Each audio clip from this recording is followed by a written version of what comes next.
धन धन सतगुरु तेरा ही आसरा, धन धन सतगुरु तेरा ही आसरा। आप देख रहे हैं फेथ वर्सेस वर्डिक्ट। मैं डॉक्टर मोहित इंसा, परम पूजनीय संत डॉक्टर गुरमीत राम रहीम सिंह जी इंसा के अनुयायी, उनकी सोच व सच्चाई इस प्रोग्राम के माध्यम से आप देखते हैं, जानते हैं। तो आप सभी का आज के इस लाइव सेशन में बहुत बहुत स्वागत है जी। धन धन सतगुरु तेरा ही आसरा। तो हमारी चर्चा लगातार चलती रहती है।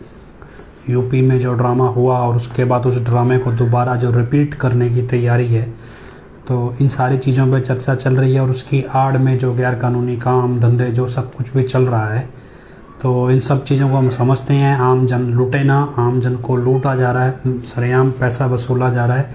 इसके अलावा पता नहीं बंद कमरों में जो आदेश दिए जा रहे हैं यूपी वाले बाबा के नाम पे, और क्या क्या कौन कौन से गैर कानूनी कामों में किस किस व्यक्ति का कैसे इस्तेमाल हो रहा है, ये तो पूरी जानकारी आने के बाद ही पता चलेगा। लेकिन ये सब चल रहा है और धड़ल्ले से चल रहा है। तो अलग अलग तरीके से अलग अलग व्यक्ति सोच रहा है। अभी हमने वीडियोस डाले हैं आपके पास भी, जो कंपैरिजन वीडियोस हैं, भी आपको अंदाज़ा लगे भी कैसे कोई चीज़ हो जाती है गलत और आप देख रहे हैं लेकिन आप सुनते नहीं ध्यान से। और अभी थोड़ा टाइम पहले कुछ लोगों से बातचीत हो रही थी, इसी वजह से लेट हुए। तो कुछ लोग बाहर से आए थे और इसी चीज़ पे चर्चा चल रही थी कि सत्संग भी हजूर पिताजी को मानना, हजूर पिताजी का सत्संग गौर से सुनना और उसके बाद उस पर विचार करना और विचार करने के बाद अमल में लाना। तो ये सारे काम शायद हम करना भूल गए थे और यही चीज़ हम समझने की कोशिश कर रहे थे। अब सिलसिलेवार तरीके से समझते हैं। आपके सामने एक वीडियो है जो आज हमने पोस्ट किया है। उस वीडियो में अलग अलग पार्ट्स हैं। वो वीडियो कोई एडिट किया हुआ नहीं है, लेकिन क्योंकि सारा वीडियो नहीं डाला जा सकता इसलिए थोड़े थोड़े पार्ट्स डाले हैं। उस वीडियो में 3 अलग अलग इंसिडेंट्स हैं, 3 या 4 कह लीजिए। पहला इंसिडेंस है कि एक कोच है कोई, वो वहाँ पे यूपी में मजलिस जो भी लगाई हुई थी, वहाँ पे वो माइक पे बोल रहा है। वो कोच शायद पैरा ओलंपिक्स में कोच अपॉइंट हुआ वो इंडिया की टीम के लिए, ऐसा मैंने कोच को तो नहीं सुना, लेकिन एक कोच है शायद वो ओलंपिक्स में या पैरा ओलंपिक्स में इंडिया की किसी टीम का कोच बना है। तो वो अपनी सफलताओं के बारे में सारा कुछ बता कर गया है और हजूर पिताजी को श्रेय दे के गया अपनी सफलता का सब कुछ। उसके बाद उसी के जब वो कोच बोल चुका है, उसके बाद जो ये सत्संग तथा कथित चल रहा है, इसमें ये यूपी वाला व्यक्ति जो है ये बोलता है कि भाई ये हमारा कोच है जी, बच्चा हमारा कोच है, ये बोल कर गया। और उसके बाद वो बोल रहा है भी एक गेम के अंदर कोई मसल डेवलप होता है तो दूसरे गेम में वो बाधा पैदा करता है। कहने का मतलब वो इस बात को इस तरह से समझाना चाह रहा है कि जैसे पिताजी 32 गेम खेलते हैं, 32 गेम खेलते रहे हैं अपने टाइम में, और वो ये दिखाना चाहता है भी एक गेम का मसल दूसरे गेम में बाधा पैदा करता है, लेकिन मैं तो फिर भी 32 खेल लेता हूँ। जबकि प्रैक्टिकली ऐसा नहीं होता। आपको उदाहरण के तौर पे बताएं, अगर आप इंस्टाग्राम, फेसबुक, यूट्यूब चलाते हैं तो अभी हाल ही में एक प्लेयर है नीरज चोपड़ा, उसने ओलंपिक गोल्ड मेडल जीता है। और ओलंपिक गोल्ड मेडल में 87 पॉइंट कुछ मीटर मतलब उसने भाला फेंका था। और उसके बाद वो परफॉर्मेंस उसे परफॉर्मेंस अपनी बढ़ानी थी और प्रैक्टिस करनी थी। तो उसके कोच ने उसे नई ट्रेनिंग देनी शुरू की, और वो नई ट्रेनिंग देनी शुरू की वेट लिफ्टिंग की।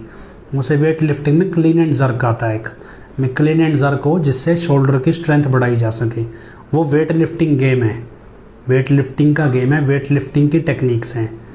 और उसमें जेवलिन थ्रो नहीं है, लेकिन वो इसलिए दी जा रही है भी दूसरी गेम से मसल डेवलप होगा जल्दी, और इस गेम में वो मसल हेल्प करेगा। मतलब ऐसे ही जब महेंद्र सिंह धोनी को आप देखते हो तो महेंद्र सिंह धोनी के जो खेलने का पैटर्न था उसमें कलाई की मूवमेंट ज़्यादा होती थी, वो अलग पैटर्न से खेलते थे। और इसलिए महेंद्र सिंह धोनी अपनी प्रैक्टिस में टेनिस खेलते थे स्पेशल। प्लेयर्स को चाहे क्रिकेट के हों चाहे हॉकी के हों, उनको फुटबॉल अलग से खिलाई जाती है फुटवर्क के लिए, रिफ्लेक्सेस के लिए। मतलब हर एक प्लेयर अपने गेम से अलग दूसरी गेम भी खेलता है। वो उतनी परफेक्शन से नहीं खेलता, लेकिन मसल डेवलप करने के लिए खेलता है। ये महानुभाव बोलते हैं भी दूसरी गेम से डेवलप हुआ मसल इस गेम में प्रॉब्लम क्रिएट करेगा, जबकि असलियत में दूसरी गेम से डेवलप हुआ मसल इस एक दूसरी गेम में मदद करता है। मतलब एक गेम से डेवलप किया तो दूसरी गेम में मदद करता है, ना कि मतलब बाधा पैदा करता है। दूसरा उसमें वीडियो है, क्योंकि उसमें थोड़ा सिंपलीफाई बना दिया जिसने भी बनाया है, ये एडिट किया है। दूसरा उसमें है कि जब आप दौड़ते हैं तो आप एड़ियों के बल अपना वज़न ले। अब ये एड़ियों के बल वज़न आप कभी खुद दौड़ के देखिए, और आप एड़ियों के बल कैसे दौड़ लेंगे। एड़ियों के बल दौड़ेंगे तो हफ्ते भर में आपके घुटने दुखने लगेंगे और महीने भर में ख़त्म हो जाएंगे। जबकि आप किसी भी को भी कोई आप खुद ही दौड़ के ही देख लीजिए, ज़रूरत थोड़ी है भी। उसने कहा भी दौड़ते हुए पहले एडी नीचे रखो। अभी एडी कैसे नीचे रखोगे आप दौड़ते हुए? रखोगे तो आपका घुटना ठोकेगा, ख़राब हो जाएगा। लेकिन वो बोल रहा है भी एडी नीचे रखो और पंजा बाद में रखो। मतलब तो ये एक इतना बड़ा ब्लंडर है भी। जैसे रियलिटी शो में हम देखते हैं कोई ब्लंडर कर देते हैं, कंटेस्टेंट्स होते हैं, ऐसे ब्लंडर है भी। उठा के बोल दिया भी एडी रखनी चाहिए नीचे। चलो ये भी फिर भी खपा जाओगे आप।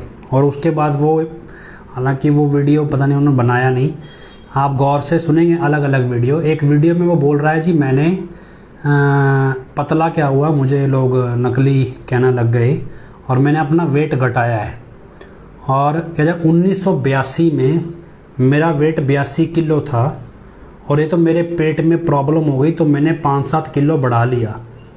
ये 1982 कब था, 2022 कब है? मतलब ऐसा है भी, फेंक रहे हो थोड़ा सोच समझ के फेंको भी। 40 साल का गैप है भी। 40 साल पहले, मतलब 15 साल की उम्र में लगभग मेरा वेट 82 किलो था और आज मैंने 5-7 किलो बढ़ा लिया क्योंकि मेरे पेट में प्रॉब्लम आ गई और मेरे को डॉक्टर ने बोला थोड़ा खाओ, और उससे मेरा वेट बढ़ गया।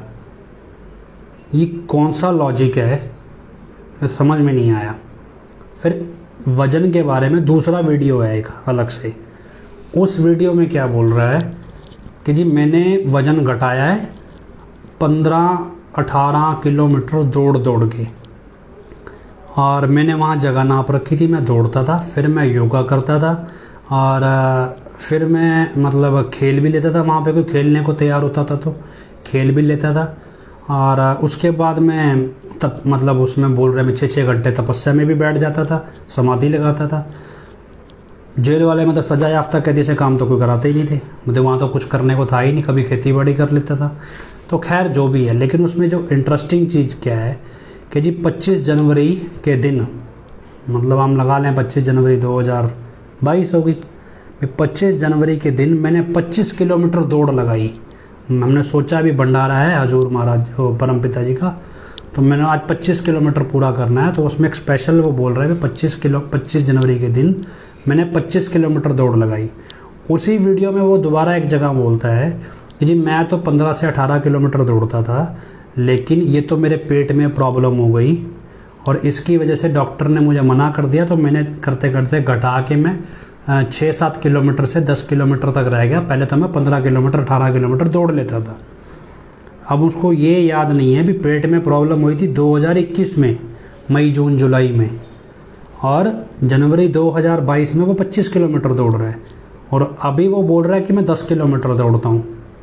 अभी उसमें भी थोड़ा सोच के, अगर नकल करनी है या कहानी बनानी है, थोड़ा सोच समझ के बनानी चाहिए भी। ये तो याद रखना था भी 25 जनवरी कौन से वाली बोलनी है मुझे भी। 2021 में डॉक्टर ने मना कर दिया, 22 में मैं 25 किलोमीटर दौड़ रहा हूँ, और अब मैं जून में आके बोल रहा हूँ जी मैं 10 किलोमीटर दौड़ता हूँ क्योंकि 21 में डॉक्टर ने मना किया। तो कोई है सिर पैर बात का। चलो उससे आगे चलो। उसके बाद क्या है कि एक गेम है, मोबाइल गेम, मैंने देखी नहीं है लेकिन सुना बहुत है। पबजी नाम की गेम है, उसके बारे में सुना बहुत है। तो पबजी गेम है, उसमें कहते हैं भी कमांडो मतलब कमांडो की तरह एक आप खेल रहे हैं या प्रिटेंड कर रहे हैं उसमें, और आप अलग अलग तरह के हथियार चला रहे हैं वगैरह वगैरह। ये सब चीज़ें मतलब करते हैं पबजी गेम में। अब उस गेम का नाम लिए बिना वो वीडियो में कंडेम्ड कर रहा है भी ऐसी गेम बच्चों में उत्तेजना पैदा करती हैं, तो आप ऐसी गेम ना खेला करें। उसके बाद वो क्या बोल रहा है भी आप अगर गेम बनाना ही है तो पहलवानी का बनाओ, पहलवानी का बनाओ, जिससे कंप्यूटर में बच्चा पहलवान बन जाए और वो दूसरे कंप्यूटर वाले पहलवान से लड़े, एक बार लड़े, उससे अगली स्टेज के पहलवान से लड़े, जिससे देश को पहलवान मिल जाएंगे।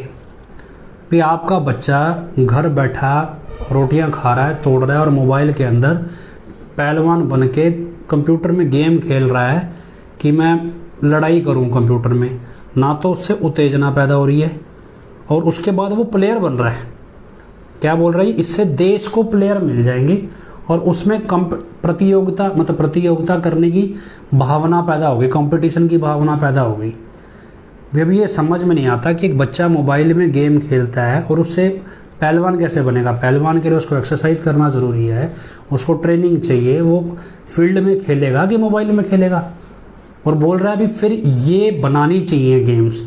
उसके बाद वो बोल रहा है इससे बॉक्सिंग की गेम बना लो, फिर वो बोल रहा है स्विमिंग की बना लो। शुक्र है उसने डॉक्टर नहीं कहा, भाई डॉक्टर ऑपरेशन करना सीख जाएगा गेम खेल के। भी आप हर्निया का ऑपरेशन करके दिखाओ जी, डॉक्टर बन जाओगे। आप जहाज़ उड़ा के दिखाओ भी, आप रॉकेट लॉन्च करके दिखाओ। मतलब अगर ये सब कहा होता तो भाई हो जाता काम। अब प्रॉब्लम कहाँ, यहाँ प्रॉब्लम नहीं है।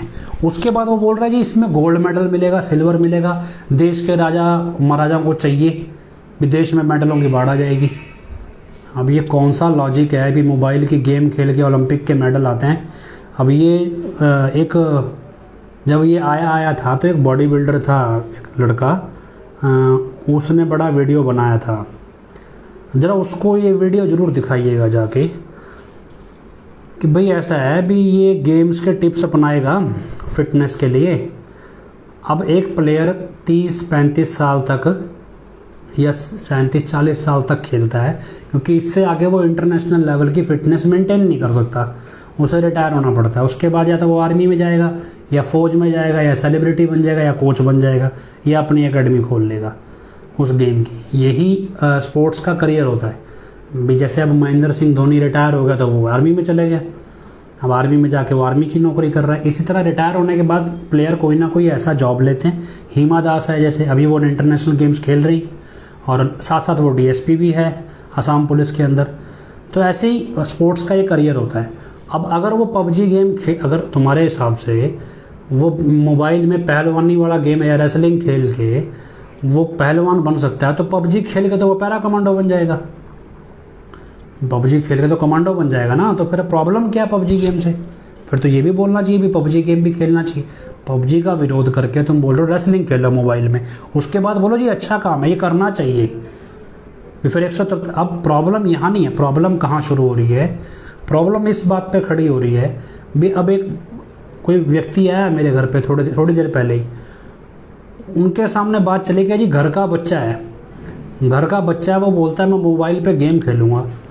तो हम उसको रेफरेंस दे रहे हैं पिताजी के वचनों का, देखो पिताजी के वचन मानो, पिताजी के वचन मानो। वो हमारे सामने यूपी वाले के वचन ला के रख दे भी यूपी वाला कह रहा है मोबाइल में रेसलिंग खेलो, मोबाइल में बॉक्सिंग खेलो, मोबाइल में स्विमिंग के गेम्स खेलो, इससे कंपटीशन की भावना बढ़ेगी। अब आपके पास क्या जवाब है उसकी बात का? उसे वो खेले या ना खेले? प्रॉब्लम क्या है अभी? अब तो आप तो पिताजी के वचन सुना के उसे प्रेरित कर रहे हो और उसने पिताजी का ही वचन आपके सामने रख दिया उस आपके नज़रिए से। तो आप उसे क्या बोलोगे? भाई पिताजी गलत बोल रहे हैं, मैं मोबाइल में गेम खेलना चाहिए, नहीं खेलना चाहिए, मतलब क्या बोलोगे आप? तो अब ये जो स्पोर्ट्स वाले हैं, मैं आपको उस लड़के को पूछना जाके कि अभी इस तरह के टिप्स देते थे क्या पिताजी? भी तूने ये बॉडी के मोबाइल में गेम खेल के बनाई है? हाँ सब शरीर तोड़ना पड़ता है दुनिया भर का, एक एक डाइट, एक एक चीज़ पे तपस्या। पिताजी बोलते हैं एक नेशनल चैम्पियनशिप जीतना एक प्लेयर के लिए तपस्या है, और इंटरनेशनल जीतना तो कितनी तपस्या की तरह है भी। आपको डाइट पे, आपको अपने शौक़ पे, अपने इमोशंस पे, सब पे कंट्रोल करना पड़ता है भी आपकी फ़िटनेस कंप्रोमाइज़ ना हो इंटरनेशनल लेवल पे। और कितनी चीज़ों पे कंट्रोल करना है, कितना आपको टाइम, हर मतलब बेसिक ट्रेनिंग आपको करते ही रहना है, और कितनी एडवांस ट्रेनिंग है, डाइट कितनी मेंटेन रखनी है, बहुत सारी चीज़ें होती हैं। एक चैम्पियनशिप को जीतना कोई खड़ा जगहवाड़ा नहीं है इंटरनेशनल लेवल पे। उसने तो जीती है उस प्लेयर ने जिसने वीडियो बनाया था। वो पूछना कितना बड़ा चैलेंज है भाई, आप कितनी देर मोबाइल में पहलवानी वाला गेम्स खेलते हो? कितनी देर में आपकी बॉडी मोबाइल से बन सकती है? क्या आप अगर रनिंग करोगे तो क्या एडियों के बाहर दौड़ोगे? क्या आपका एक मसल दूसरी एक्सरसाइज में या दूसरे गेम में आपको प्रॉब्लम क्रिएट करता है अगर डेवलप हो गया? क्या ऐसा है? मतलब नहीं है। तो क्या पिताजी इस तरह के उल्टे सीधे टिप्स देते थे आपको स्पोर्ट्स में, जबकि पिताजी के सिखाए बच्चे तो इंटरनेशनल गोल्ड मेडल जीत कर लाए हैं, और पिताजी तो कितने एक्स्ट्रा गेम्स खिलाते थे ट्रेनिंग के लिए। लेकिन क्या है कि चलो जो भी है। अब इसके बाद चर्चा चल पड़ी, जैसे उनके साथ हुई वैसे ही अब आपके साथ रख लेते हैं। चर्चा यही चल पड़ी भी करना क्या चाहिए, भी करेंगे जी, क्या होगा, ये होगा वो होगा। आपको एक एग्जांपल देता हूँ मैं, हमारे बार बार वो बात लाइव में अधूरी रह जाती है। भी हम कह तो देते हैं पिताजी पे विश्वास है या नहीं है। एक एग्जांपल है ओरिजिनल, नवंबर 2016 की बात है। 8 नवंबर 2016 को नोटबंदी हुई थी, ये तो सबको याद है। उसके बाद डेरे में भंडारा था श्यामस्ताना जी महाराज का। पिताजी स्टेज पे बैठ के भंडारा सत्संग फरमा रहे थे, और मैं एक सेवादार के पास एक स्टॉल के ऊपर बैठ सेवा कर रहा था बैठ के, और वहाँ बैठ के सेवा चली। जो मेरे साथ सेवादार बैठा था वो किसी ब्लॉक का भंगीदास था, और मेरा मतलब बहुत करीबी भी था। अब उसके साथ मेरी इसी बात पे चर्चा चल रही थी भी क्या ये नोट बदलवाने चाहिए या नहीं बदलवाने चाहिए। भी जो नोट हैं भी उसने कहा भी डेरे से नोट मिलेंगे, भी क्या ये बदलवाने या नहीं बदलवाने। मैं उससे बात बोल रहा था कि भी डेरे के पास कैश कैसे है, ब्लैक का कैश तो है नहीं, वाइट का है। अगर डेरा तो ईमानदारी से डोनेशन वाला जो ग्रीनस का खाता है वाइट का कैश है, और डेरे में जो कैश आ रहा है वो डेली का डेली बैंक में जमा हो रहा है। तो हार्ड कैश तो इतना है ही नहीं जो संगत में बांटना पड़े। तो फिर आप इसका मतलब अगर बांटा जा रहा है तो वो कैश किसी पॉलिटिशियन का भी हो सकता है, किसी क्रिमिनल का हो सकता है, किसी गैंगस्टर का, किसी का भी हो सकता है, ब्लैक मनी लेने वाले का। और डेरे की मैनेजमेंट हो सकता है उसमें हिस्सा खाए। तो ये तो पिताजी के हुक्म के बिना तो करना नहीं चाहिए।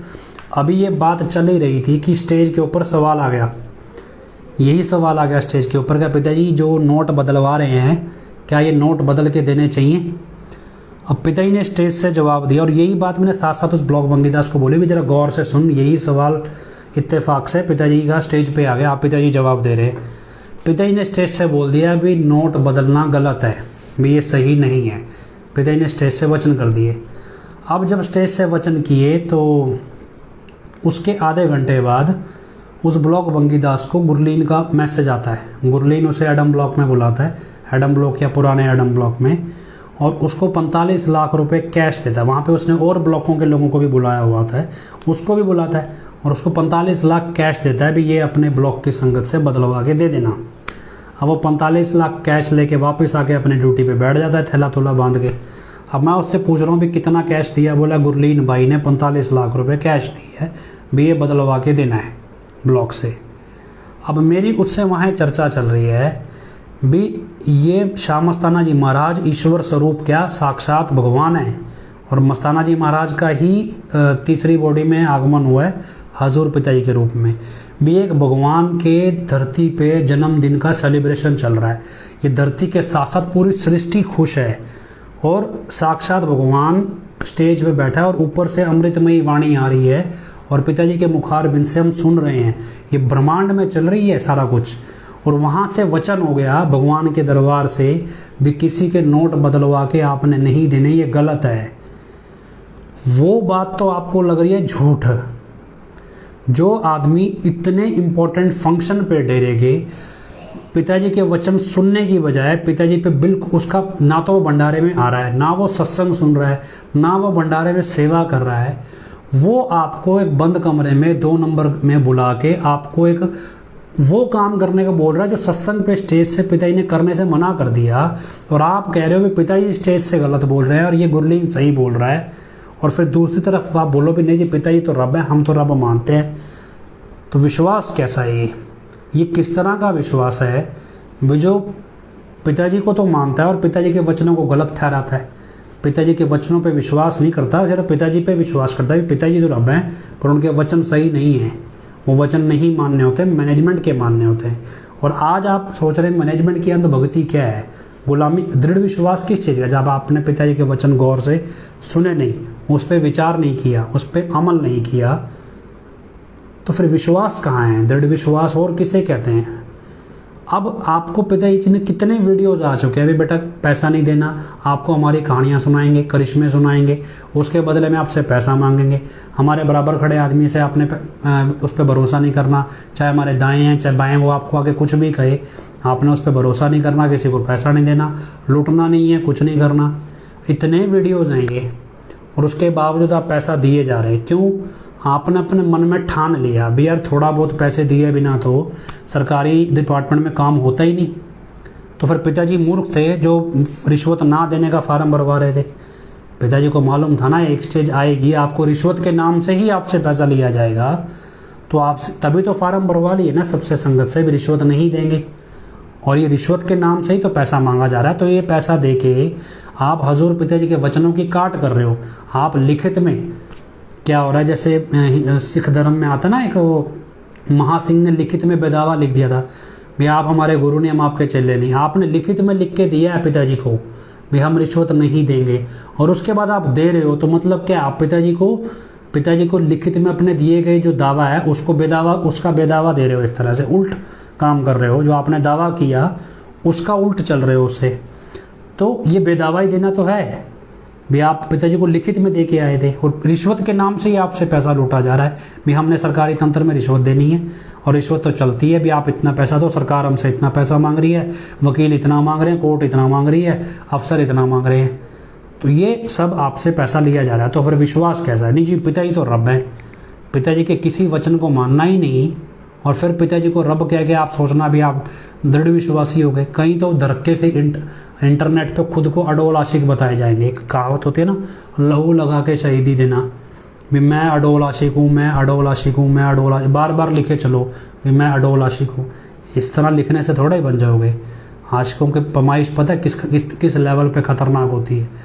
ये चीज़ मजाक नहीं है, लेकिन क्या है कि अब पैसा मिलता है इस चीज़ को लिखने का, तो क्या करेंगे, लिख देंगे। ये चीज़ है। अब यहाँ से जो मैं आपको जहाँ लाना चाह रहा हूँ कि हजूर पिताजी को मानते हैं भगवान, उनके वचनों को नहीं मानते सरेआम। ये तो साक्षात है, जब स्टेज से सुन के नहीं मान रहे। अब उस ब्लॉग बंगीदास की आगे की कहानी भी सुनाता हूँ। 25 अगस्त को 45 मेंबरों के उकसावे में उसने भी दंगे में पार्टिसिपेट कर लिया थोड़ा बहुत, और हुड़दंग मचाया, जो भी किया, और उसके बाद वो 1-2 साल जेल में भी रह के आया। जब जेल से बाहर आया तब उसने संपर्क करना चाहा मुझसे कि ना भैया ये तो 45 मेंबर एडम ब्लॉक गलत है, अभी तो सही कहता था। और इतना शुरू हुआ तो कल हमने एक ऑडियो डाला, और ये ऑडियो उसी ने हमें भेजा था। ये ऑडियो डाला कि भाई 50-50 हज़ार में नेता सरकारी जो राजनीतिक पार्टियों ने गुंडे भेजे थे आग लगाने के लिए, और वो जेल में जोगिंदर 45 मेंबर को मिले। ये अन्नू ही बोल रहा है, और संगत ने तो कुछ किया ही नहीं, 45 मेंबरों ने तो कुछ किया ही नहीं, ये तो सरकारी दंगाई थे जो सब कुछ कर गए। अब उसको फिर उसकी बात पे भरोसा आ गया जो 2 साल जेल काट के आया कि नहीं भी ये अन्नू सही बोल रहा है, और उसके बाद वो फिर अन्नू के साथ लग गया, और फिर ब्लॉक बंगीदास बन के ब्लॉक वालों से पैसा इकट्ठा कर करके देना शुरू कर गया। तो किसी ने सीधा ही पूछ लिया एक दिन देसी से आदमी ने ऐसे ही कि भाई तू खुश है? बोला जवाब नहीं आया। बोला तूने दंगाई किया नहीं किया, लेकिन जेल गया ना, तेरे को फ़क्र होना चाहिए, तो गुरु के पक्ष में लड़ा भी, तेरे को अपने असूलों पे फ़क्र होना चाहिए, लेकिन तू निगाह झुका के चलता है। चोरों की तरह तू ब्लॉकों में घर घर जाके पैसा इकट्ठा करता है। घर में तेरे 2 आदमी आ जाएं अनजान तो डरने लगता है। ये किस तरह की सेवा और भक्ति है जो तेरे को पल पल मार रही है? ये कैसी सेवा सुमरन है जो पल पल मार रहा है? तो अखंड सिमरन करवा रहा है, तो सेवा करवा रहा है, और पल पल मर रहा है। ये कौन सा अखंड सिमरन और सेवा है जो तेरे घर की खुशी छीन के ले गया, घर की चैन छीन के ले गया, घर में हर रोज डर डर के जी रहा है, बीमारियां लगा रहा है शरीर को? कौन सा है? एक तरफ तुम कोरोना का इलाज बेच रहा है, और घर में तेरे बीमारियों का ढेर है। मतलब क्या है ये सेटअप? कैसे समझोगे इस चीज़ को? इसी चीज़ को जब आज के लेवल पे ले आओ, क्या कि पिताजी ने 17 अगस्त 2017 की मीटिंग में वचन किए कि हमारे बच्चे अब हम ऐसे वर्ड टू वर्ड आपको बताता हूँ, अब हम कुछ नहीं बोलेंगे, हमारे बच्चे बता देंगे कि हम क्या चाहते हैं। दोबारा सुनिएगा, अब हम कुछ नहीं बोलेंगे, हमारे बच्चे बता देंगे कि हम क्या चाहते हैं। आप जितने लोग सुन रहे हैं, जितने बाद में सुनेंगे, लगभग मेरे पास स्क्रीन पे पौने 300 के करीब लोग हैं, 275 के आसपास। तो आप 275 हैं जो बाद में जो भी सुनते हैं, आप इस सवाल का जवाब है आपके पास भी पिताजी क्या चाहते हैं? अगर है तो जिसके पास मेरा फ़ोन नंबर है या जो ग्रुप्स में शामिल हैं फेथ वर्सेस वर्डिक्ट के, उनके पास तो मेरा नंबर है ही, वो उस ग्रुप में मैसेज भेजें। जिसके पास मेरा नंबर नहीं है वो इस फेसबुक के इनबॉक्स में भेजें। अगर इनबॉक्स में भेजना नहीं आता तो इसके कमेंट में लिखें। और ये वीडियो यूट्यूब पे जब अपलोड हो जाएगा तो यूट्यूब के कमेंट में लिखें कि पिताजी क्या चाहते हैं। अगर आपको ये मौका मिले, क्योंकि पिताजी ने कहा हमारे बच्चे बता देंगे कि हम क्या चाहते हैं, आप अपने आप को पिताजी का बच्चा समझिए, क्योंकि जब हम पिताजी बोलते हैं तो हम सब उनके बच्चे हुए। तो हम अपने आप को अगर आप उनका बच्चा माने और आपको मौका मिले ये बताने का कि पिताजी ये चाहते हैं, तो कहाँ बताएंगे, किसको बताएंगे और क्या बताएंगे कि पिताजी क्या चाहते हैं? आप इस बात का जवाब सोच समझ के लिखिए, अपने आप से लिखिए। जब आप लिखना शुरू करेंगे इस सवाल का जवाब, तब आप पिताजी को समझना शुरू करेंगे कि पिताजी चाहते क्या थे। अब ये मसला क्या है, एक मिनट में टाइम थोड़ा चेक करूं जी। ये मसला क्या है, हम सत्संग सुनने जाते हैं, जैसे हम कहीं परिवार के अंदर, हम परिवार में सबसे छोटे सदस्य हैं, बच्चा है परिवार का, उसे रोटी नहीं मिली, उसने क्या किया, परिवार के मुखिया को बोला मुझे रोटी चाहिए, भूख लगी। परिवार के मुखिया ने घर की महिलाओं को पैसा दिया और उन्होंने राशन खरीदा और रोटी बना के बच्चे को खिलाई। बच्चा कहता मुझे पढ़ना है, परिवार के मुखिया ने पैसा दिया, किताबें आई, स्कूल में एडमिशन दिलाया, बच्चा पढ़ने लगा। तो क्या है, भी एक परिवार का मुखिया, मान लो बड़ा सारा परिवार है, उसमें 50-60 लोग हैं, तो जॉइंट फैमिली है बड़ी, तो एक परिवार का मुखिया, बाकी सब नीचे हैं, सब वो मेन सारा काम वही देख रहा है मुखिया। तो जिसको जो प्रॉब्लम है वो आके बोल दे। लेकिन क्या परिवार में ऐसा नहीं है भी 60 के 60 लोग बाकी 59 की प्रॉब्लम देखते फिरें, ऐसा नहीं होता। बच्चे तो खास तौर पे नहीं होते। इसी तरह जरा आप अपने आप को समझिए भी, डेरा में पिताजी इस हमारे परिवार के मुखिया हैं, हम सब बच्चे हैं, उनके सामने बैठे हैं अपने अपनी फरियाद लेके। और उसमें क्या, जो हमारे घर में बड़े हैं वो मान लीजिए आप जिम्मेवार प्रबंधक ये सब है, तो हम क्या जी, हमारे को परेशानी आ गई कि हमारी बीमारी ठीक करो, हमारे घर में कलेश ठीक करो, हम सत्संग में आए, मजलिस में आए, सेवा सुमरण करी, हमारा दायरा यहाँ तक सीमित है और इससे ज़्यादा हम नहीं जानते। हम ये नहीं देखते कि हमारे अलावा 6 करोड़ अगर लोग हैं तो 5,99,99,999 कैसे जी रहे हैं, उनकी क्या ज़रूरतें हैं, हम नहीं जानते हैं। लेकिन अब पिताजी ने आपके सामने एक टास्क रख दिया, एक काम रख दिया भी हमारे बच्चे बताएंगे भी हम क्या चाहते हैं। अब पिताजी क्या चाहते हैं ये समझने के लिए आपको अपनी जगह से उठ के पिताजी वाली जगह पे खड़े होकर देखना पड़ेगा। और जब आप वहाँ से खड़े होके उस 6 करोड़ लोगों को देखेंगे और तब आप समझें कि पिताजी के एंड पे क्या चल रहा है, पिताजी की तरफ से आप सोचना शुरू करें। गुरबाणी भी कहती है, या शास्त्र कह देते हैं, गुरु का शिष्य गुरु की आंख से देखता है, गुरु के कान से सुनता है, गुरु की जुबान बोलता है। तो जरा अपने आप को संगत में से उठा के घर के मुखिया की जगह रख के देखिए और उस जगह से आप देखिए भी आप इस परिवार को कैसे संभालेंगे, आपकी इस परिवार के प्रति क्या जिम्मेदारी बनती है, और फिर आप इस परिवार के लिए सरकारों से या लोगों से, समाज से क्या चाहते हैं। और फिर ये बात आपने समाज को बतानी भी है। ये तो पिताजी का वचन किया हुआ है, ये हम टास्क नहीं दे रहे हैं आपको। पिताजी ने ही सेवादारों की मीटिंग में कहा था भी हमारे बच्चे बता देंगे भी हम क्या चाहते हैं। अगर आप अपने आप को बच्चा समझते हैं तो आप बताने की कोशिश कीजिए, इस सवाल का जवाब लिखिए। जब आप लिखेंगे तब आपको समझ में आएगा पिताजी कैसे सोचते हैं, कैसे काम करते हैं, वहाँ पे कितनी जिम्मेदारियाँ होती हैं और जिम्मेदारियों में कहाँ कहाँ समझौता करना मजबूरी है, ये भी समझें। जब आप इस तरह से आप पिताजी को समझने की कोशिश करेंगे, फिर आप गौर से उनके सत्संग भी सुनेंगे, गौर से उनके वचनों पे विचार भी करेंगे और फिर उनके एंड से देखेंगे भी यार ये वचन ऐसे क्यों किए, ऐसे क्यों नहीं किए। तब समझेंगे जब आप खुद को पिताजी की जगह रख के देखेंगे और फिर आप देखेंगे पिताजी चाहते क्या थे। आपने तो अपनी प्रॉब्लम सुना दी, आपके कंट्राडिक्टरी किसी और ने दूसरी प्रॉब्लम सुना दी, और तीसरे ने तीसरी सुना दी। उदाहरण के तौर पे सिंपल कहें भी, पंजाब वाले आ जाएं जी हमारे ज़मीन में पानी की कमी है जी, कुछ करो, हमारे पे रहमत करो। हरियाणा वाले आ जाए जी हमारे पानी की कमी है, हमें पंजाब की SYL का पानी दिला दो। अब दोनों की कंट्राडिक्टरी होगी, पहले ही पंजाब में कमी है, हरियाणा वाले अगर जी हमारे को उसका पानी दे दो। तो अब पंजाब वालों की माने कि हरियाणा की माने, तो अगर आप पिताजी के एंड पे खड़े होकर सोचेंगे तो आपको तो दोनों की सुननी है, दोनों की रखनी है। तो क्या है कि आप उसमें मतलब दोराहे पे खड़ गए आके भी क्या करना चाहिए। चलो पिताजी के पास तो सोल्यूशन है, लेकिन यही चीज़ आप संगत के एंड से समझो। हम सिर्फ अपनी प्रॉब्लम देख रहे हैं, अपने आसपास की देख रही है, ज़्यादा ज़्यादा हम अपने परिवार की देख लेंगे। बहुत ज़्यादा दयालु सेवादार आदमी होगा वो अपने ब्लॉक की संगत की देख लेगा। इससे ज़्यादा हमारा दायरा ही नहीं है। हम सिरसा में बैठ के कैसे देख लेंगे कि बिहार के ब्लॉक की क्या प्रॉब्लम है, नहीं देख सकते। लेकिन जब आप पिताजी के एंड से देखना शुरू करेंगे तो आपको बिहार वालों को भी उसी निगाह से देखना है, सिरसा वालों को भी वैसे ही देखना है, और पंजाब वालों को भी, राजस्थान वालों को भी, सबको वैसे देखना है। और उसमें फिर आपको समझ आए भी साझे तौर पे पिताजी इस डेरे को ले जाना कहाँ चाहते हैं, इस संगत से कौन सा महान काम करवाना चाहते हैं।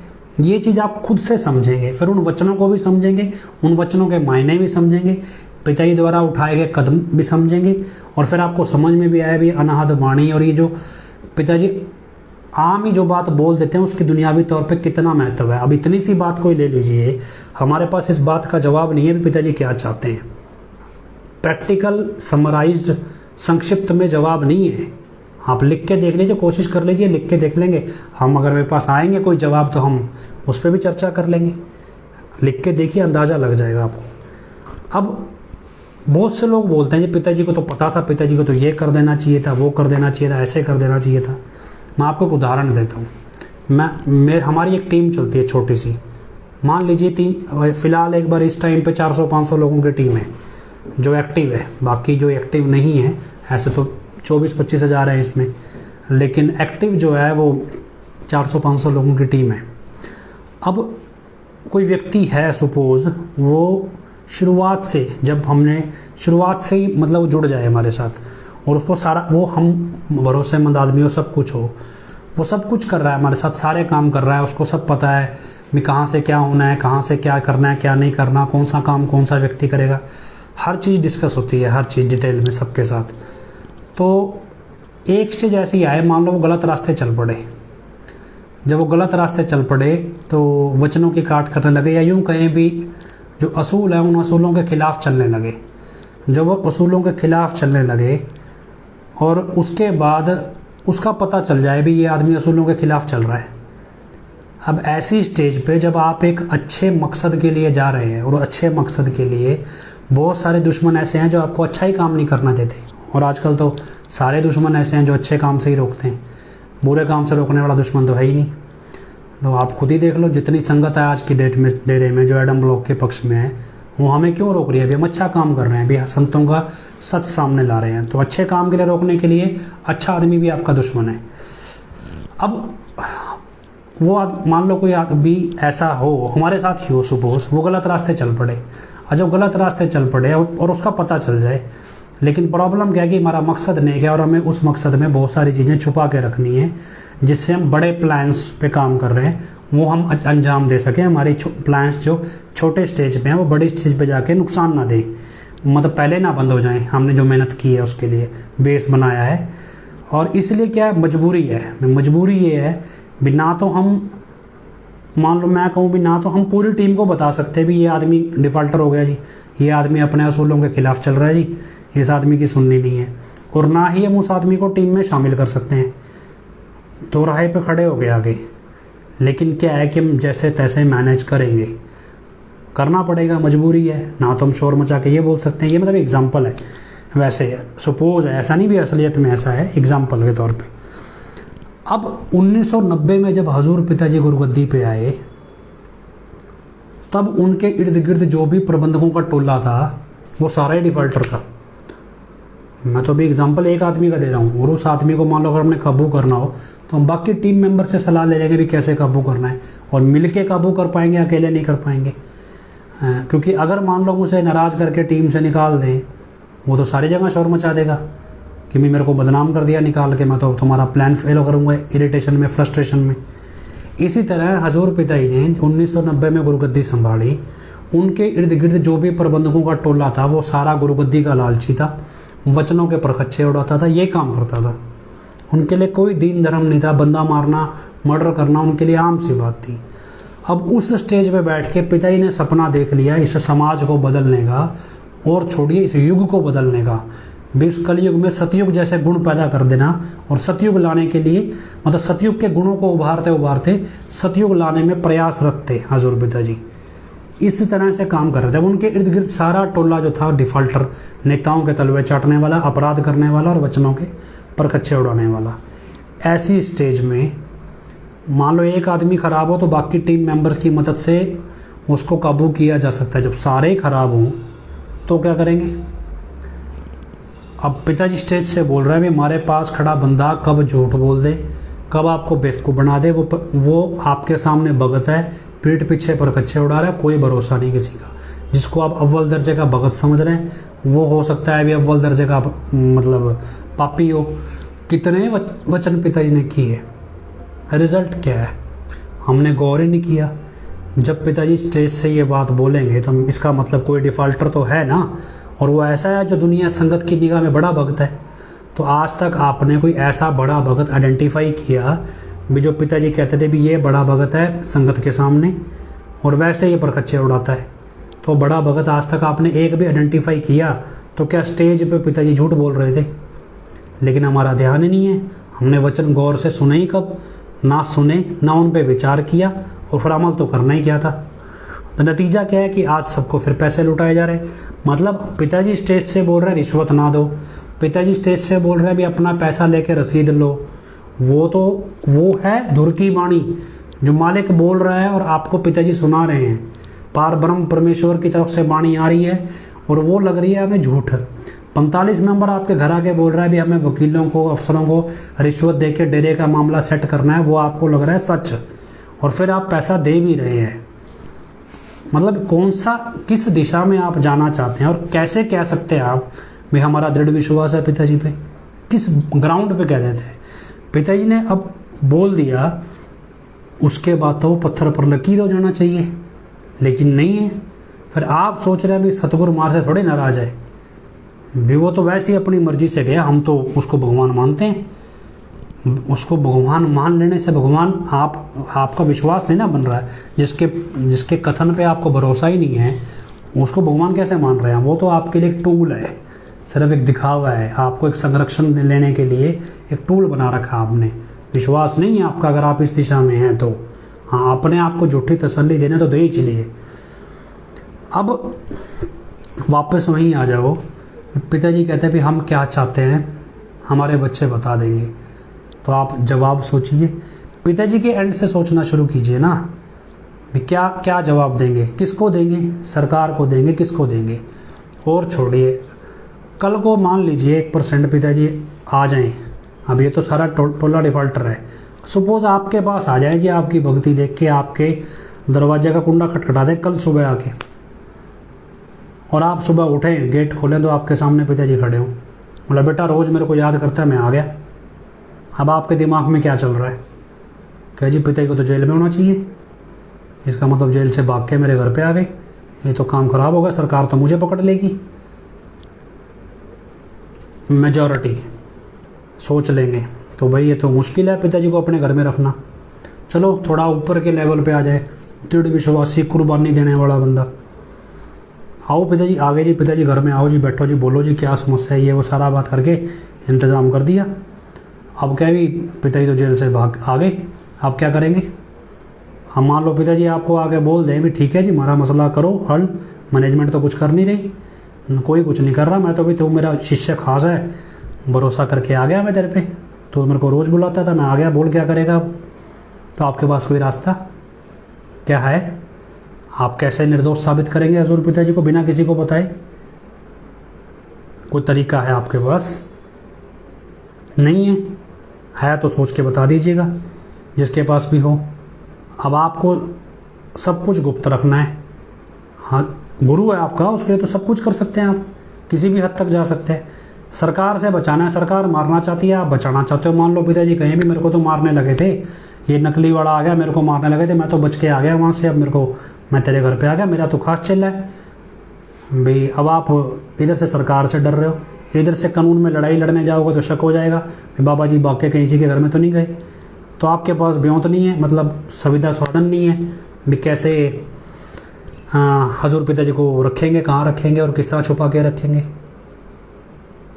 तो सोचिए, अगर ये बात आपको पता है तो ये बात पिताजी को नहीं पता है। ये बात पिताजी को भी तब पता है ना कि मेरे चेले में कितना दम है, ये बात तो पिताजी को भी पता है।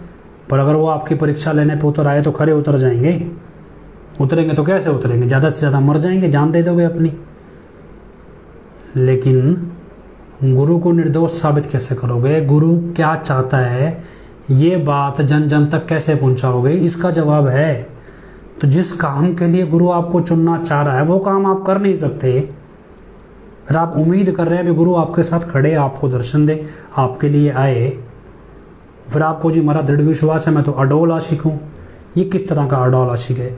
ये बात अगर जब आपको पता है तो ये पिताजी को भी पता है कि मेरे चेले में कितना का दम है। चलो ये तो हजूर पिताजी की बात, हालांकि ऐसा है नहीं, होगा नहीं। इतिहास में ऐसी एक घटना घटी है, इतिहास में मौके की सरकार गुरुओं के खिलाफ हो गई है, गुरु के खिलाफ हो गई। हालात ऐसे हो गए भी उस गुरु को अकेले निकलना पड़ गया कहीं से। निकलते निकलते उसको लगा भी ये मेरे खास चेले हैं, क्यों ना मैं इनके घर छुप जाऊँ या इनके घर रह जाऊँ, भी सैनिक मेरे पीछे पड़े, वो तो मुझे मारना चाहते हैं। और जान आत्मरक्षा धर्म है हर व्यक्ति का। वो उन्होंने क्या किया, अपने चेले का गेट खड़काया, बोला मैं आ गया। बोला जी यहाँ मत चलो, सरकार मार देगी, मेरे को निकलो। करते करते करते हर एक चेले ने जवाब दे दिया। आखिरी में जाके गुरु को जंगल में रुकना पड़ा कि भाई मेरा कोई चेला तो मेरे को रखता ही नहीं। तो आखिरी में जाके जंगल में रुके। जंगल में रुकने के बाद वहाँ से अगली कार्रवाई शुरू करी। ये इतिहास में दर्ज है।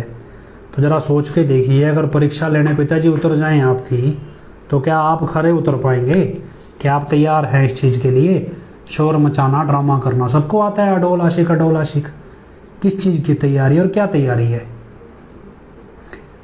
असल में जितना है हम उतना ही बोलें, ज़्यादा बोलेंगे। पिताजी कहते हैं जितना मैं करें, जो बकरा ज़्यादा मैं करे, सबसे पहले किसाई की छुरी उसी पे चलती है। ये ज़्यादा शोर मचा रहा है, पहले इसे काट देते हैं। तो ये हालात हैं, कितना हम विश्वास कर रहे हैं, कर भी रहे हैं या नहीं कर रहे हैं, या करने का भी दिखावा कर रहे हैं, या हम सिर्फ दावा ही कर रहे हैं कि हमारा दृढ़ विश्वास है, और है या नहीं पता नहीं। एक नौटंकी आदमी आके आपको उल्टी सीधी भाषा सिखा रहा है, आपको बोल रहा है जी भाई आप सॉरी वर्ड सुना है आपने कभी पिताजी के मुंह से? कि पिताजी के मुखारबिंद से कभी सुना हो भी सॉरी वर्ड, भी गलती हो गई? इस वीडियो के एंड में एक छोटा इतना ही डाला है, सॉरी। सॉरी वर्ड कभी, क्योंकि भगवान गलती नहीं करता कभी भी।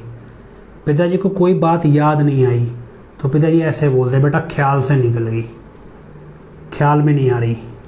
सॉरी वर्ड नहीं बोलते। टंग स्लिप नहीं होता संतों का। क्यों नहीं होता? क्योंकि वो वाणी ऊपर से उतरती है, और वो वाणी ऊपर से प्रिंटिंग एरर के साथ नहीं उतरती, टाइपिंग मिस्टेक के साथ नहीं उतरती वो वाणी। इसलिए संत कभी गलती नहीं खाते। वो अनजाने में भी बोल देंगे तो सच ही हो जाएगा, मतलब कुछ भी बोल देंगे वो सच हो जाएगा। तो संत गलती नहीं खाते।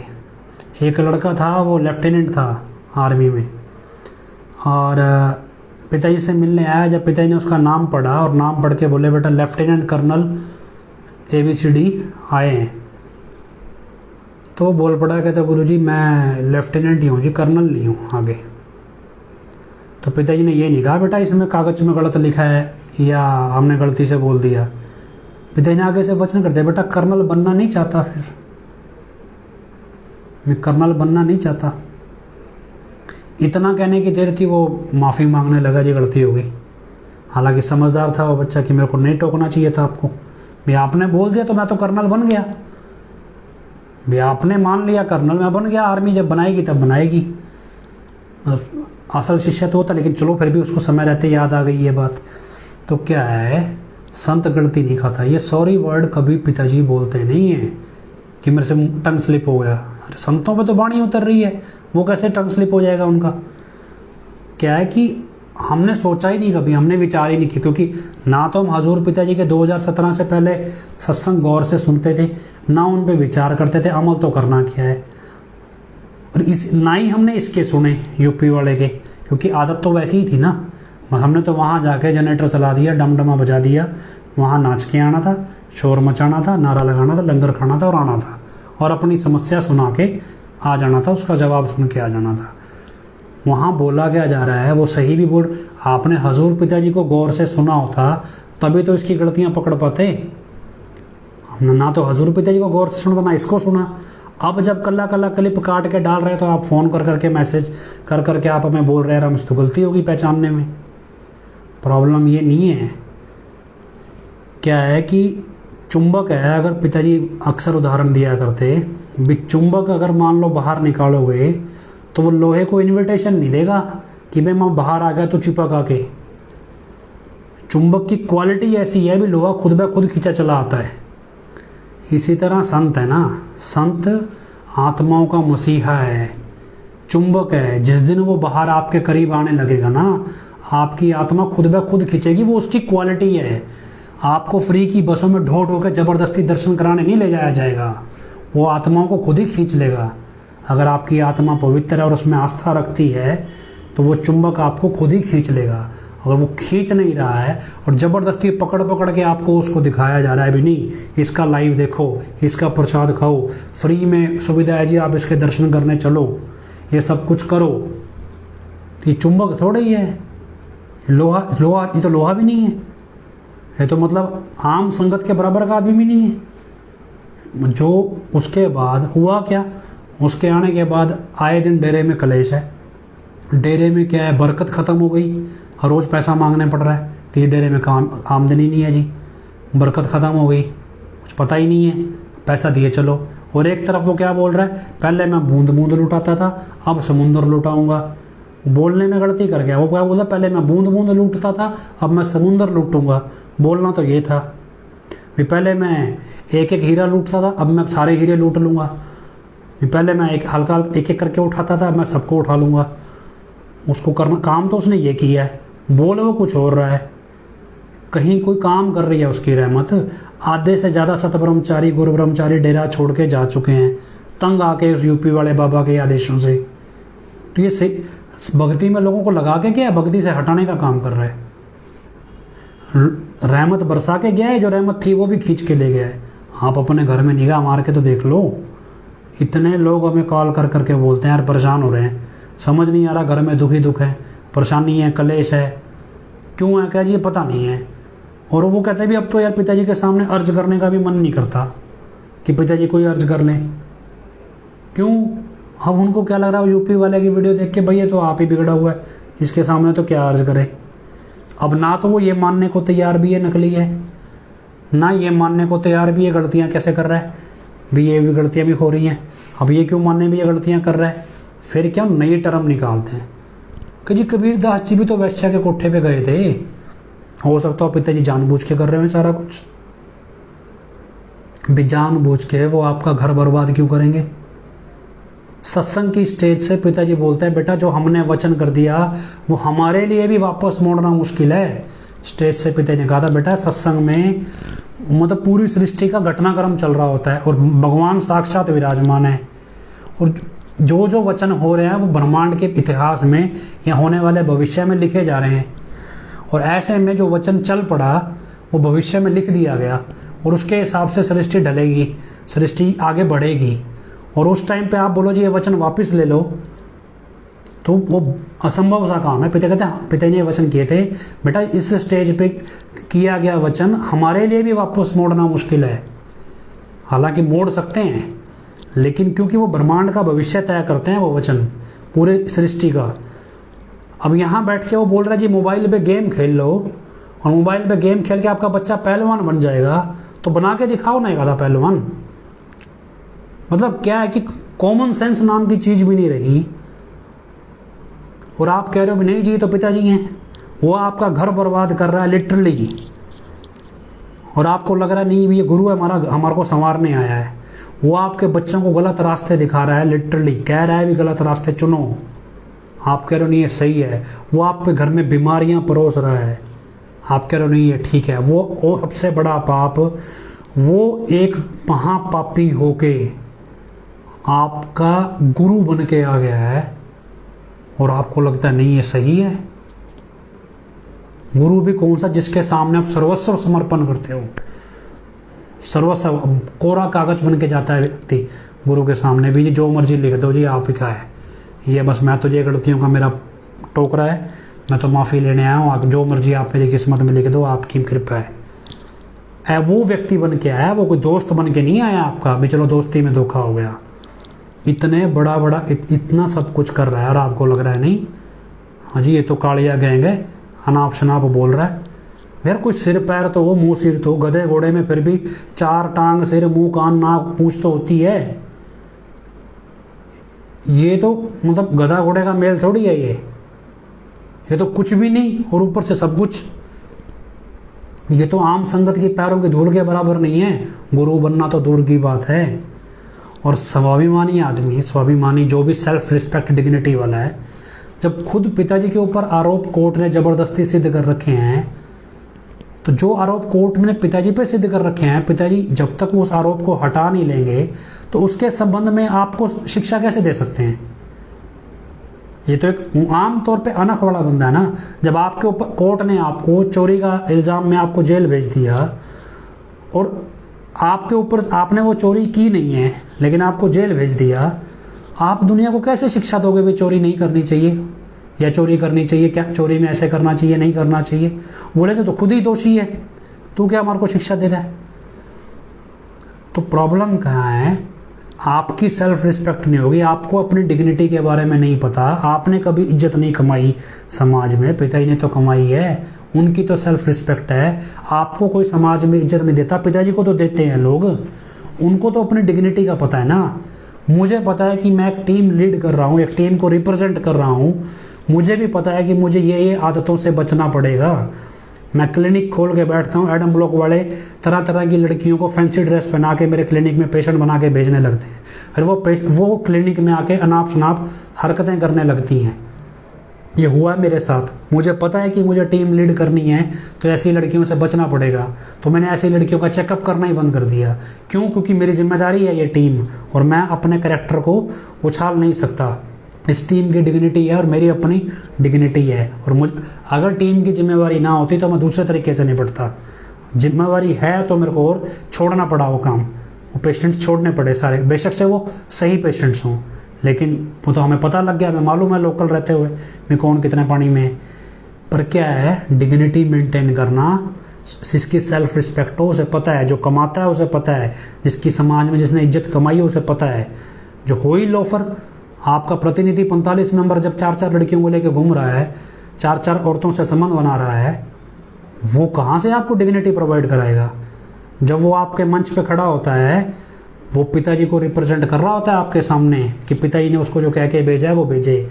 जब वो खुद ही आदमी इतना घटिया है तो आपकी संगत की इमेज क्या डिग्निटी बना रहा है, वो आपको कैसे पता चले कि पिताजी की सेल्फ रिस्पेक्ट कैसी है। आपके लिए तो 45 नंबर ही खाना है। तो क्या है कि अब अगर आपकी ज़िंदगी में असूल है तो आपको इन चीज़ों के आपके लिए मायने हैं, नहीं हैं असूल तो किस चीज़ के मायने हैं। तो हमारा इस सारे सेशन का जो मकसद है वो यही है भी, हजूर पिताजी को आप गौर से सुनें, विचार करें और फिर अमल करें। और अगर टास्क है कि हजूर पिताजी ने समस्त सेवादारों की मीटिंग में बोला था, हमारे बच्चे बता देंगे भी हम क्या चाहते हैं। आपका आपके गुरु से रिश्ता है, आपने आपके गुरु से प्रेम निभाना है। आपका गुरु आपसे कभी भी किसी भी तरह की सेवा ले सकता है अगर आपकी भावना है। तो गुरु का ये वचन है, आप गुरु के बच्चे हैं तो अपने आप को गुरु का बच्चा समझते हुए इस सवाल का जवाब तैयार करें।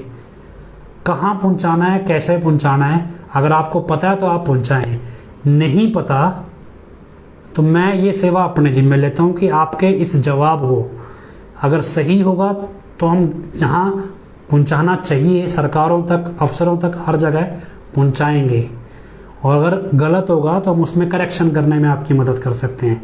जितना हमें जितनी हमारी समझ है हम डिस्कशन में ला सकते हैं, उसके बाद हम एक कंक्लूड कर लेंगे आंसर को। लेकिन जब आपको मानना ही नहीं है तो फिर ढकोसले करते रहिए। हम दृढ़ विश्वास है हमारा, ये तो पिताजी का वचन है, मैं नहीं कह रहा हूँ। और आप अपने आप को सेवादार समझते हैं, अपने आप को हजूर पिताजी का बच्चा समझते हैं, तो आप करके देखिए, आपको समझ आएगा अभी हजूर पिताजी कैसे सोचते थे, हजूर गुरु कैसे देखता है, गुरु क्या सुनना चाहता है, क्या वो बोल रहा है और क्या वो देख रहा है। जब आप गुरु के नज़रिए से देखना शुरू करेंगे तो आपको उसकी दीनता, उसकी दयालुता सब कुछ दिखाई देगी। फिर आपको उसकी जिम्मेदारियां भी दिखाई देंगी, उसके ऊपर होता अत्याचार भी दिखाई देगा और उसका स्वाभिमान भी दिखाई देगा, और फिर एडम ब्लॉक की करतूतें भी दिखाई देंगी, सब कुछ दिखेगा। तो खैर हम उम्मीद करते हैं, प्रार्थना करते हैं हजूर पिताजी के चरणों में कि सब मिलके हम प्रार्थना हर बार करते हैं लाइव में भी, हजूर पिताजी हमारी प्रार्थना सुने और हमारे बीच जल्दी लौट आएँ। तो ये सब प्रार्थना करते हैं हजूर पिताजी के चरणों में। आप सब मिलकर नारा लगाएं, धन धन सतगुरु तेरा ही आसरा, धन धन सतगुरु तेरा ही आसरा। आखिरी में अरदास बोलते हैं, धन धन सतगुरु तेरा ही आसरा।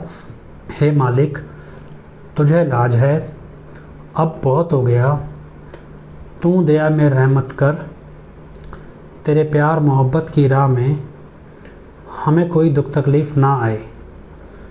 तो ऐसी रहमत बख्श वह सबको सुमति दे, किस तरह से देनी है यह तू सब जानता है, जिसको जैसे देनी है वैसे दे, वो तेरी मर्जी, धन धन सतगुरु तेरा ही आसरा। और एक और बात अरदास से याद आई, हम अरदास बोलते हैं, सभी बोलते हैं, कहते हैं कि हम दुआ मांगने जाते हैं, सोचते हैं भी इस आदमी की दुआओं में असर है, उससे दुआ मांगते हैं भी ये नेक दिल आदमी है, ये दुआ करेगा तो जल्दी कबूल होगी, इससे पुण्य कमाएंगे तो जल्दी कबूल होगी। इसलिए मजूर पिताजी के पास दुआ मांगने आते हैं कि जी पिताजी कहते हैं बेटा ठीक है हम आपके लिए दुआ कर देते हैं, क्योंकि क्या पिताजी संत हैं, निरोल हैं, कोई गुनाह नहीं किया, अवतारी पुरुष हैं, तो उनकी दुआ जल्दी कबूल होगी। इसलिए हम पिताजी के सामने दुआ मांगने आते हैं, पिताजी आप हमारे दुआ दीजिए कि आपकी दुआओं में दम है। अब क्या है कि हम भी उनके शिष्य हैं, तो कम से कम ऐसे लोगों को अपना मित्र बनाइए, अपना सलाहकार बनाइए, या जैसा भी, जिनकी दुआओं में दम हो, जिनके साथ रहने से आपके घर बर्बाद हों, उनकी दुआओं में दम नहीं होता और ना उनकी बद्दुआओं में दम होता है। तो खैर जैसा भी है, जो भी है, सोचिए, विचार कीजिए, अगर हो सके आप चाहें हमें जवाब देना तो ज़रूर दीजिएगा। धन धन सतगुरु तेरे यस।